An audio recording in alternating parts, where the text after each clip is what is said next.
نگہبانوں کے افعال۔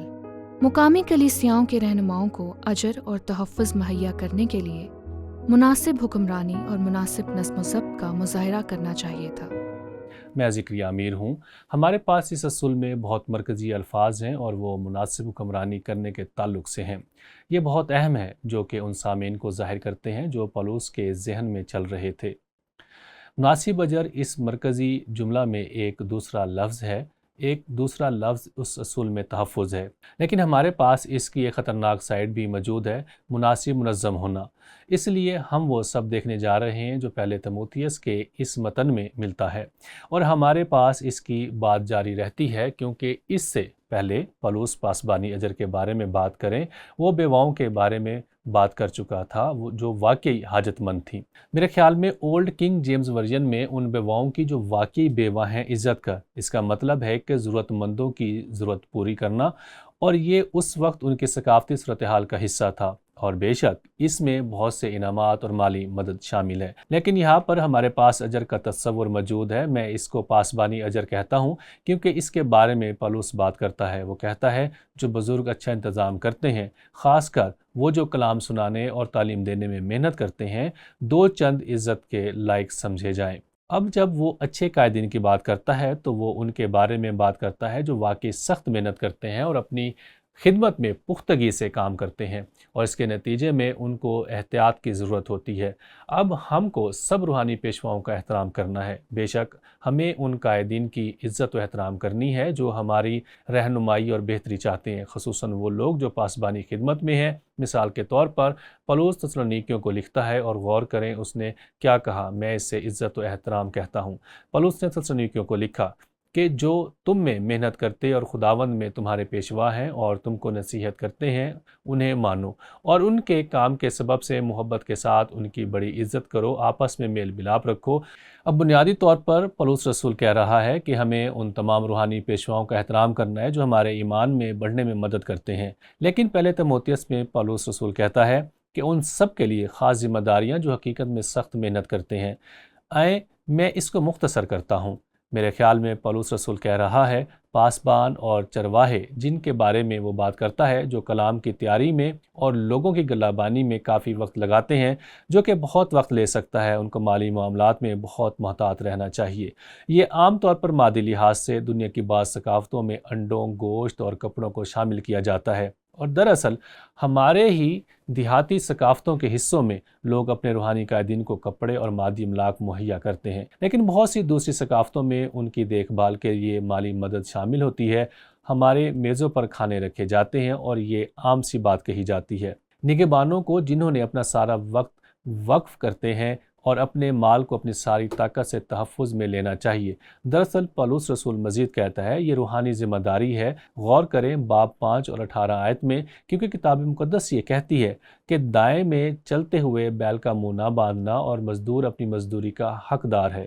اب اگر ہم جانوروں کی حفاظت کرتے ہیں اور ان کو یہ اجازت دیتے ہیں کہ وہ ٹکڑے کھائیں جو ہم پھینکنے والے ہوتے ہیں، بے شک ہمیں ان کی دیکھ بھال کرنے کی ضرورت ہے جو ہماری روحانی خوراک کا باعث بنتے ہیں۔ اور ویسے یہ پرانے عہد نامے کی طرف ہمیں توجہ مرکوز کرواتا ہے جہاں بنی اسرائیل نے کاہنوں اور لاویوں کی دیکھ بھال کرنے کی بنیاد رکھی تھی، خصوصاً ان لوگوں کی جنہوں نے اپنے آپ کو خدمت میں وقف کیا تھا، اور یسوع مسیح نے اس متن میں رسولوں کو حوالہ دیا، لہٰذا یہ بائبلی ذمہ داری ہے کہ ہمارا ان کے ساتھ تعلق ہے جو ہمیں روحانی طور پر تیار کرتے ہیں۔ مجھے ایک واقعہ یاد ہے کہ میری اپنی خدمت کے دوران جب ہماری خدمت اور ہمارے لوگ بڑھ رہے تھے اور مجھے یہ احساس ہونا شروع ہوا کہ ہمارے کچھ پاسبان ان کو خاص قسم کی مالی مشکلات کا سامنا کرنا پڑا، ان کو اپنے واجبات اور اپنے خاندانوں کی دیکھ بھال کرنے میں دشواری پیش آ رہی تھی، اور بس یہی وہ ضروریات ہیں جن کا ہمیں اس معاشرے میں رہتے ہوئے سامنا ہوتا ہے۔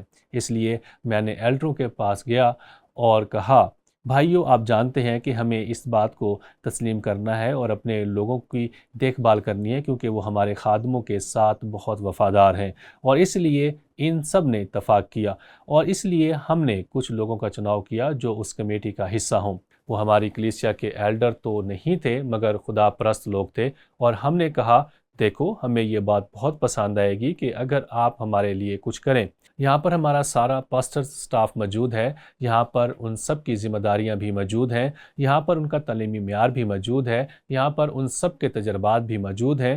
کیا آپ ہمیں بتا سکتے ہیں کہ آپ کیا سوچتے ہیں ہمیں ان پاسبان قائدین کو اس مخصوص صورتحال میں زندگی گزارنے کے لیے دینا چاہیے؟ بالکل، یہاں ڈیلس میٹروپلیکس میں انہوں نے کہا ہاں، ان کو یہ نہیں معلوم تھا کہ تنخواہیں کیا ہونی چاہیے، پھر بھی انہوں نے اس بات کو سنجیدگی سے لیا، اور جب وہ اپنی رپورٹس کے ساتھ واپس آئے وہ نہیں جانتے تھے کہ ہم اپنے پاسبانوں کو کیا دینے جا رہے ہیں۔ انہوں نے کہا کہ اپنی تجاویز کے ساتھ آئیں بجائے اس کے کہ ہم ان کو کیا دینے والے تھے۔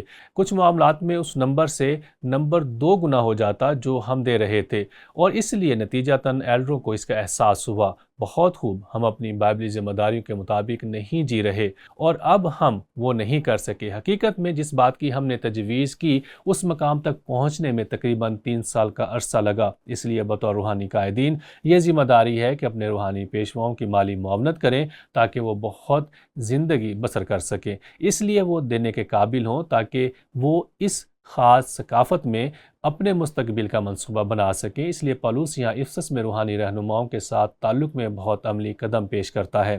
وہ جو اس قابل ہیں اور اچھے قائدین ہیں اور بہترین طریقے سے کام کر رہے ہیں، اب وہ یہاں پر دوسرے مسائل پر بات کرتا ہے۔ تحفظ اور احتساب۔ باب 5 آیت 19 میں وہ کہتا ہے، جو دعویٰ کسی بزرگ کے برخلاف کیا جائے بغیر 2 یا 3 گواہوں کے اس کو نہ سن۔ گناہ کرنے والوں کو سب کے سامنے ملامت کر تاکہ اوروں کو بھی خوف ہو۔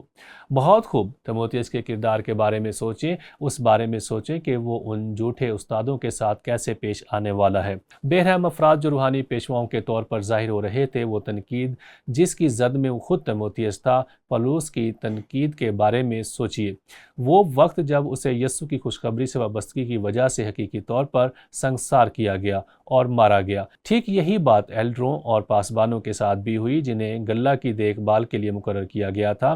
اس معاملے میں وہ لوگ افسس میں ہیں اور اس لیے رہنمائی یہ ہے، تیموتھیوس اگر یہ لوگ تنقید کرتے ہیں تو 2-3 گواہوں کے بغیر خود پر الزام نہ آنے دے۔ بے شک یہ پرانے عہد نامہ کے اصولوں کی طرف اشارہ کرتا ہے جس کو موسیٰ نے قائم کیا، یہ یقین دہانی کرنا کہ وہ جھوٹا الزام نہ لگائیں اور اس جھوٹے الزام کا دفاع کر، یہ اس کا عملی پہلو ہے۔ لیکن پولس نے کہا اب کچھ ہیں جو تنقید کرتے ہیں اور یہ درست ہے۔ اس لیے پولس رسول مزید کہتا ہے، گناہ کرنے والوں کو سب کے سامنے ملامت کر تاکہ اوروں کو بھی خوف ہو۔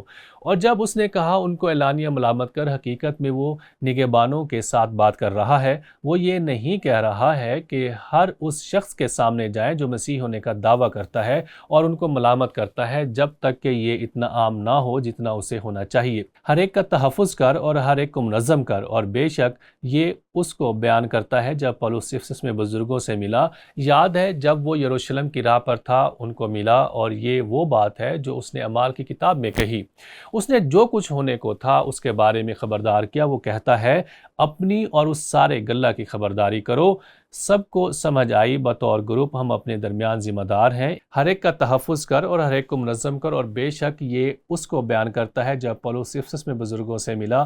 یاد ہے جب وہ یروشلم کی راہ پر تھا اور ان کو ملا، اور یہ وہ بات ہے جو اس نے اعمال کی کتاب میں کہی۔ اس نے جو کچھ ہونے کو تھا اس بارے میں خبردار کیا۔ وہ کہتا ہے، اپنی اور اس سارے گلہ کی خبرداری کرو۔ آپ کو سمجھ آئی، بطور گروپ ہم اپنے درمیان ذمہ دار ہیں ایک دوسرے کے تحفظ اور ایک دوسرے کو منظم کرنے کے لیے۔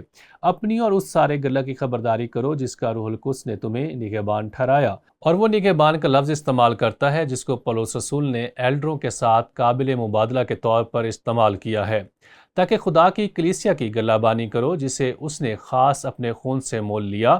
میں یہ جانتا ہوں کہ میرے جانے کے بعد پھاڑنے والے بھیڑیے تم میں آئیں گے جنہیں گلہ پر کچھ ترس نہ آئے گا۔ خیر، یہ افسس میں رونما ہوتا ہے، وہی چیز ہوئی جس کے ہونے کے بارے میں پولس رسول نے کہا۔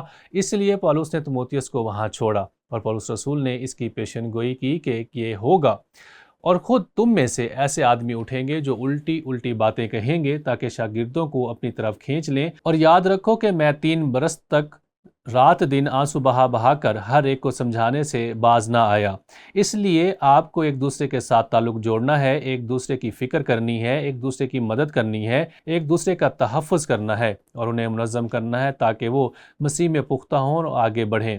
خیر، یہ ہمیں غور و فکر کے سوال کی طرف لے جاتا ہے، اس قسم کا احتساب روحانی پیشواؤں میں ہونا کیوں ضروری چاہیے؟ حقیقت یہ ہے کہ ہم سب کو احتساب کی ضرورت ہے۔ یہی مسیح کے بدن کے تعلق سے ہے جس میں اس مخصوص سوال پر غور و فکر کر رہا تھا۔ میں نے اس کے بارے میں سوچا جو پولس رسول نے رومیو کے نام خط کے 15 باب میں کہی، بہت دلچسپ، یکجان اور متوازن، کیونکہ رومیو باب 15 کے بیان میں پولس رسول نے کہا، پس جس طرح مسیح نے خدا کے جلال کے لیے تم کو اپنے ساتھ شامل کر لیا ہے، اسی طرح تم بھی ایک دوسرے کو شامل کر لو۔ لیکن پھر چند آیات کے بعد وہ کہتا ہے، ایک دوسرے کو ملامت اور نصیحت کرو۔ کیا یہ دلچسپ توازن نہیں ہے؟ ایک دوسرے کو بے شرط قبول کرنا، ایک دوسرے کو تعلیم دینا اور ملامت کرنا۔ اس لیے ہم سب کو احتساب کی ضرورت ہے، مگر خاص طور پر روحانی قائدین کو۔ اس لیے میں اصول کو دوبارہ پڑھوں گا۔ مقامی کلیسیاؤں کے رہنماؤں کو اجر اور تحفظ مہیا کرنے کے لیے مناسب حکمرانی اور مناسب نظم و ضبط کا مظاہرہ کرنا چاہیے تھا۔